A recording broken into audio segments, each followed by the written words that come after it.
오늘 말씀은 로마서 11장 25절에서 36절까지 말씀입니다. 후회함이 없으리라 라는 제목으로 함께 나누도록 하겠습니다. 우리는 찬양할 때도 그리고 또 하나님의 말씀을 기억하며 살아갈 때도 은혜라는 단어를 많이 사용합니다. 은혜 없으면 살 수 없고 은혜로 살아가고 은혜가 많기를 원하고 은혜 안에 있길 원한다 라고 이야기를 하죠. 그러면 은혜가 무엇입니까? 은혜가 무엇입니까? 묻는다면 아마 대답할 말들이 있으실 거예요. 사전에 보면은 은혜는 뭐라고 나와 있냐면 은혜는 고맙게 베풀어 주신 신세나 혜택 이렇게 써 있습니다. 그러니까 은혜는 이제 뭔가를 베푼다는 거예요. 그럼 베풀기 위해서는 뭐가 필요합니까? 베풀기 위해서는 두 사람 이상이 필요한 거예요. 그래서 은혜는 혼자 형성된 단어가 아니라 관계 속에서 형성된 단어다. 그러니까 두 사람 이상이 있어야지만 어떤 관계가 형성됐을 때 은혜라는 단어를 사용할 수가 있습니다. 그렇다면 그런 서로 간에 베풀어 주는 것, 서로 간에 신세를 지는 것이지만 또 베푼 사람 입장에서는 무언가를 제공하는 것이라면 하나님의 은혜는 무엇입니까? 하나님의 은혜를 생각할 때에 이제 우리가 은혜라는 단어에서 알았던 것처럼 하나님과 나의 관계 속에서 형성되는 무엇이겠구나. 은혜라는 단어가 관계 속에서 형성되는 단어이기 때문에 하나님과 나의 관계 속에서 내가 드리던 하나님이 주시던 뭔가 관계 속에서 일어나는 일이겠구나라는 것을 우리가 추론할 수가 있습니다. 그래서 그에 대해서 오늘 말씀을 이렇게 설명을 해 주십니다. 25절 말씀부터 보면 이렇게 나와 있습니다. 형제들아, 너희가 스스로 지혜 있다 하면서 이 신비를 너희가 모르기를 내가 원하지 아니하노니 이 신비는 이방인의 충만한 수가 들어오기까지 이스라엘의 덜어는 우둔하게 된 것이라. 사도 바울이 이제 은혜에 대해서 이야기를 하면서 한 가지를 예를 드는데 그게 무엇이냐면 하나님의 신비가 있다는 거예요. 하나님의 섭리가 있다는 것입니다. 하나님의 지혜가 있다는 거예요. 그런데 그 지혜가 무엇이냐면 이방인의 충만한 수가 들어오기까지 이 사도 바울의 입장에서는 하나님이 이스라엘을 어떻게 만드셨다는 거예요? 이스라엘을 우둔하게 만드셨다.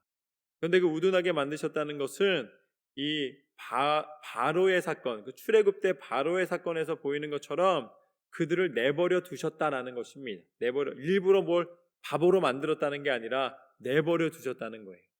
그런데 뭘 내버려 두셨냐면 이방인의 충분한 숫자가 돌아오기까지 내버려 두셨다. 그것을 신비가 임했다고 표현하고 있고 신비라고 표현하는 거예요. 하나님 섭리라고 표현하신 것이죠.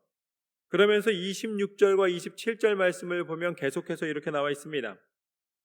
그리하여 온 이스라엘이 구원을 받으리라 기록된 바 구원자가 시온에서 오사 야곱에게서 경건하지 않은 것을 돌이키시겠고 내가 그들의 죄를 없이 할 때에 그들에게 이루어질 내 언약이 이것이라 함과 같으니라.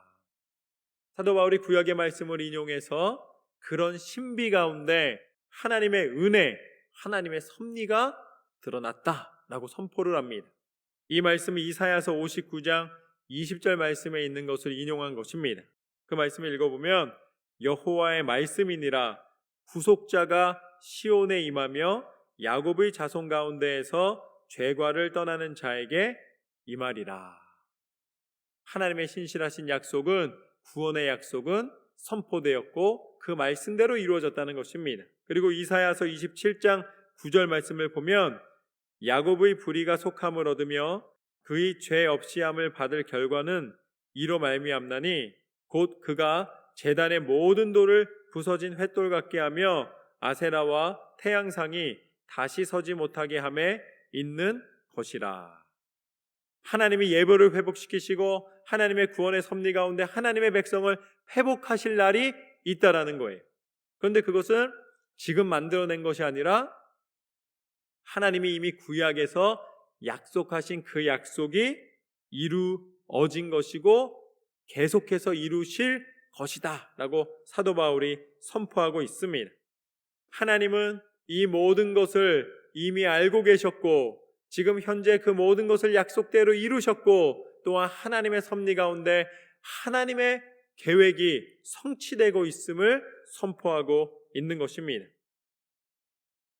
하나님은 다 알고 계시다. 그런데 그렇게 말하는 데는 이유가 있어요.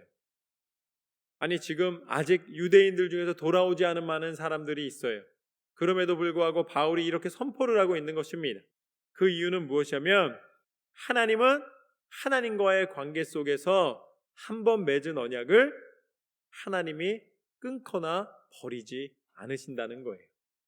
그래서 로마서 8장 31절에서 35절까지 말씀을 보면은 이렇게 나와 있습니다. 그런즉 이 일에 대하여 우리가 무슨 말하리요?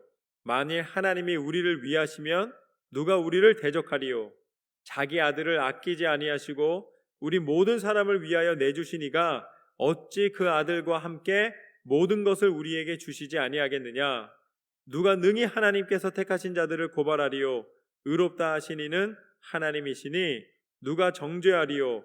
죽으실 뿐 아니라 다시 살아나신 이는 그리스도 예수시니 그는 하나님 우편에 계신 자요 우리를 위하여 강구하시는 자신이라.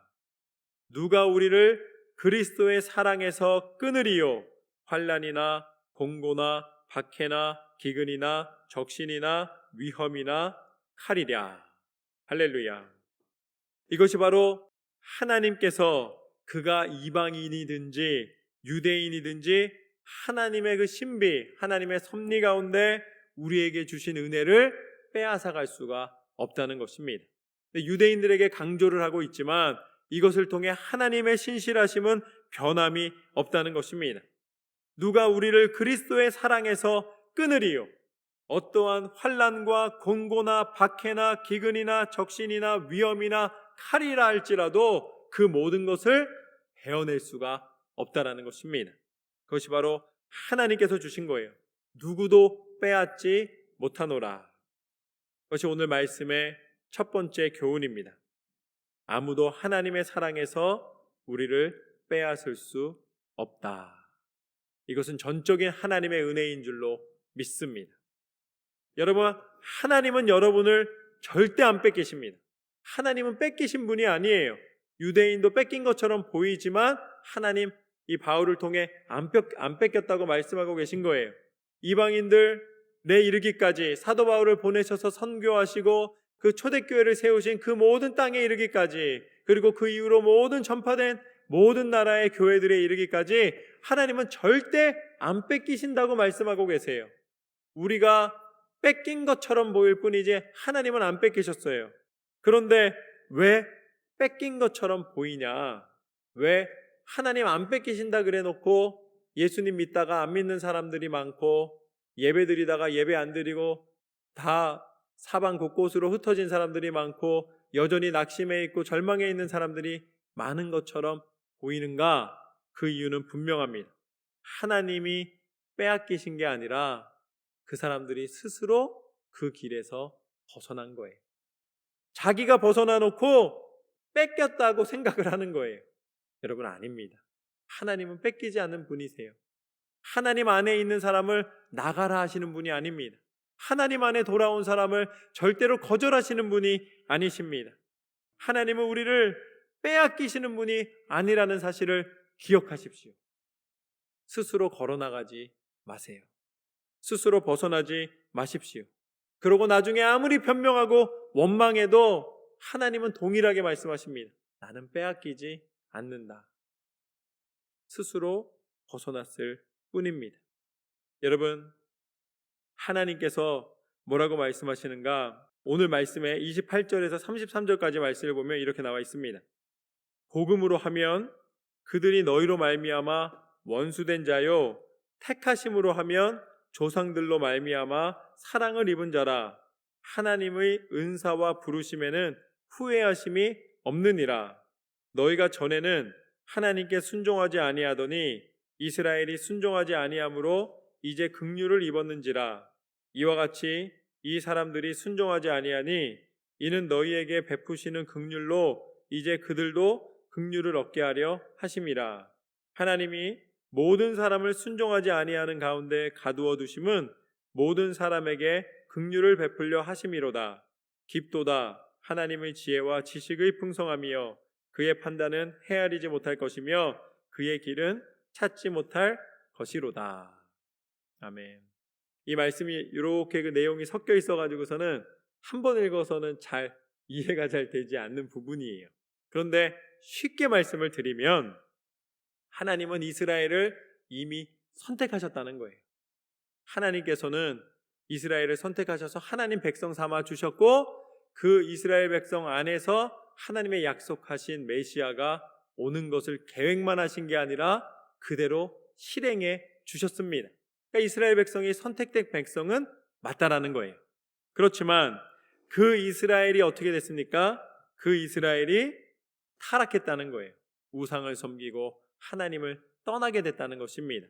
그리고 또 하나는 무엇이냐면 또 하나는 하나님께서 그 이스라엘을 통해서 특별히 이 유다 백성을 통해서 하나님이 오셨는데 하나님의 약속대로 그렇게 기다리던 메시아를 보내주셨는데 그들이 그것을 거절하고 받아들이지 않았다는 거예요.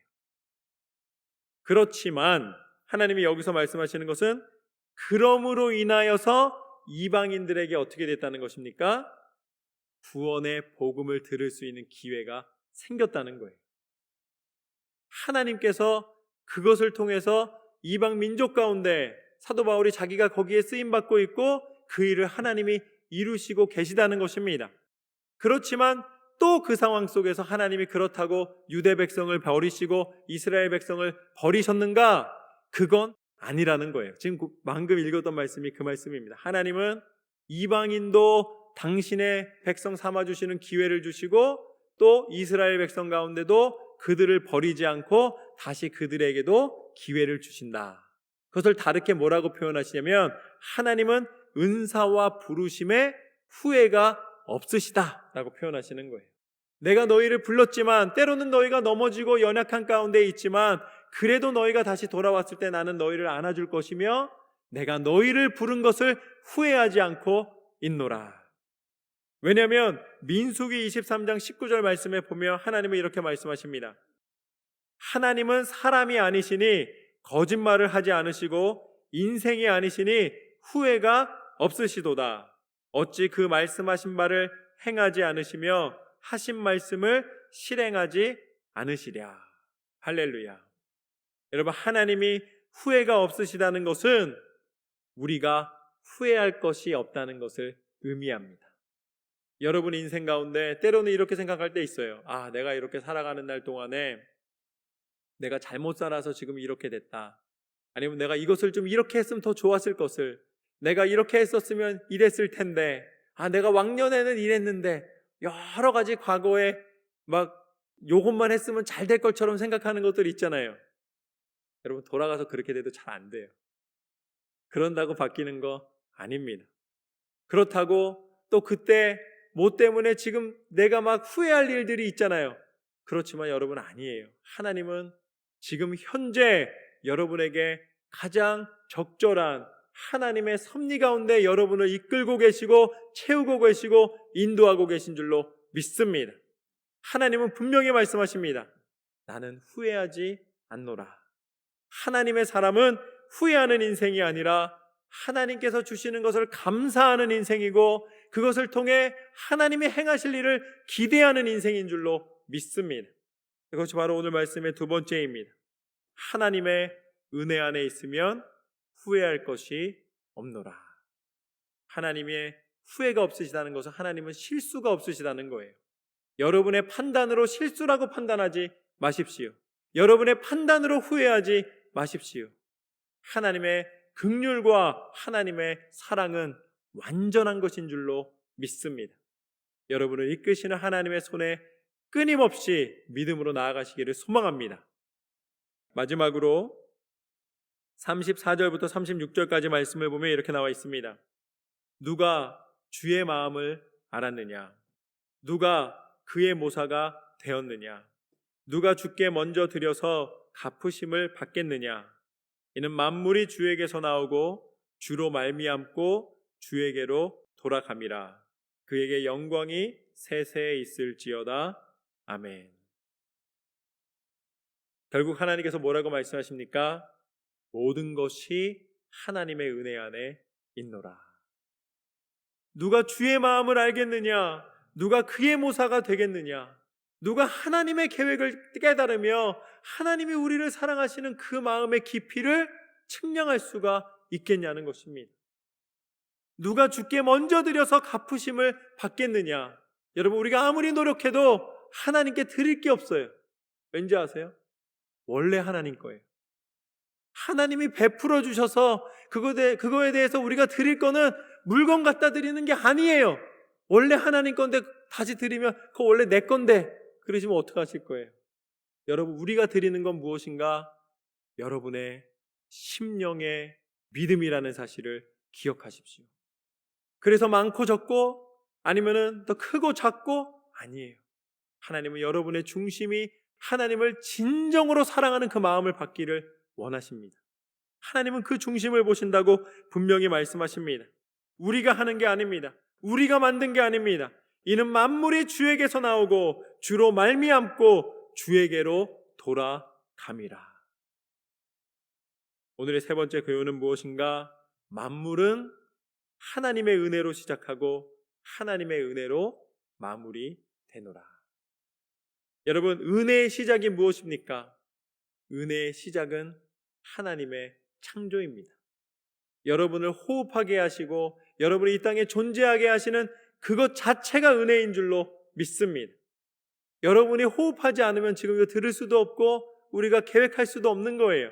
하나님이 우리를 존재하게 하셨기 때문에 고통도 느껴지는 거예요. 그리고 하나님께서 우리를 존재하게 하셨기 때문에 그것을 넘어설 수 있는 믿음의 능력도 허락해 주시는 것입니다. 그리고 은혜의 마지막은 무엇인가? 은혜의 마지막은 우리가 무엇을 만드는 것이 아니라 예수 그리스도의 십자가의 능력인 줄로 믿습니다. 하나님의 은혜의 완성은 예수님의 십자가예요. 예수님께서 아무 죄도 없이 이 땅 가운데 오셔서 우리의 죄를 대속해 주시기 위해서, 우리를 사랑하신다는 그 이유 때문에, 우리와 약속하셨다는 그 이유 때문에 십자가에서 물과 피를 다 쏟으시기까지 우리에 대한 사랑을 포기하지 않으신 줄로 믿습니다. 예수 그리스도가 은혜의 증거입니다. 예수 그리스도가 은혜의 능력입니다. 예수님께서는 그 죽음으로 끝나지 않으시고 다시 부활하시사 예수님의 이름을 믿는 모든 자를 천국 백성 삼아주시는 구원의 능력 가운데 인도하여 주신 줄로 믿습니다. 예수 그리스도로 시작되고 예수 그리스도로 말미암아 영원한 생명 가운데 우리를 불러주시노라. 하나님의 그 크신 은혜 가운데 끝까지 예수 그리스도 안에 승리하시기를 주님의 이름으로 축원합니다. 오늘 우리는 세 가지를 나눴습니다. 첫 번째, 하나님의 은혜는 아무도 하나님의 사랑에서 우리를 빼앗을 수 없노라.